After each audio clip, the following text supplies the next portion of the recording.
Gallery ঘাঁটতে ঘাঁটতে চোখে পড়লো এই ভিডিওটা ছিল অনেক দিন আগেরই, বাট কোনো কারণে আমি পোস্ট করতে পারিনি। ভিডিও না অনেক জমে গেছে গ্যালারিতে, কিন্তু কিছুতেই এডিট করে উঠতে পারছি না। তো আমরা সেদিনকে গেছিলাম ইন্দু ক্যাফেতে।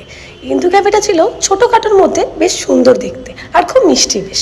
আর এখানে যাওয়ার মেন কারণটা হচ্ছে একটা সানডেতে টুবাইয়ের আমাকে নিয়ে বেরোনোর কথা ছিল, কিন্তু মহাসাহেব আমাকে নিয়ে বেরোননি। তার ভরপাই তো তাকে করতে হবে না, তো তার জন্য যখন বেরোয়নি ওই সানডেতে, তো মানডেতে ওনাকে নিয়ে বেরোতেই হবে। মানে মেন টার্গেটটা আমার এটাই থাকে, ওই দিনকে না গেলে আমি পরের দিনকে যাবই।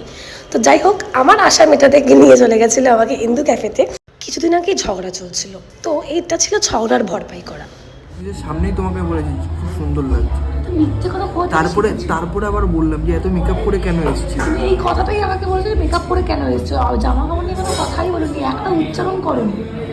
আমার শোনো আমি একটা কথা বলবো, আমি পুরো রেকর্ড করি, এরকম করে ভিডিও অন করে, মানে তার প্রমাণ থাকবো।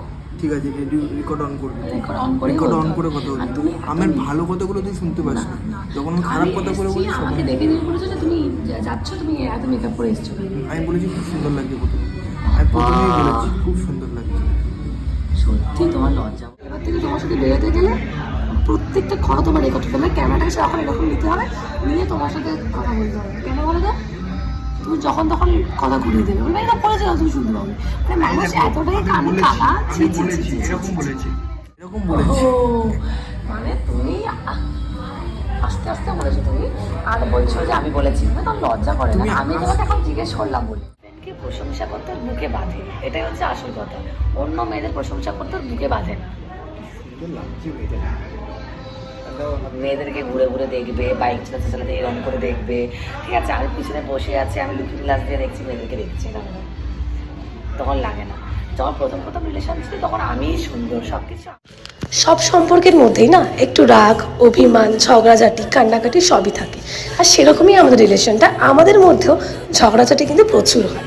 আর ঝগড়াঝাটি যেরকম হয় ঠিক সেরকম মিলটাও হয়ে যায়। হ্যাঁ, এটা ঠিক কথা যে সবসময় কিন্তু আমি মানাতে যাই না, মানাতে কিন্তু টুবাই আসে বেশিরভাগ সময়।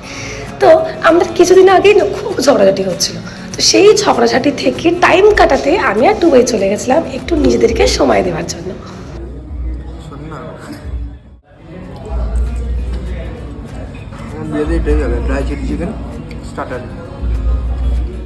সো আমাদের এখানের যে খাবার দাবার ছিল তাদের কোয়ালিটি অ্যান্ড কোয়ান্টিটি আমাদের দুজনেরই খুব ভালো লেগেছে।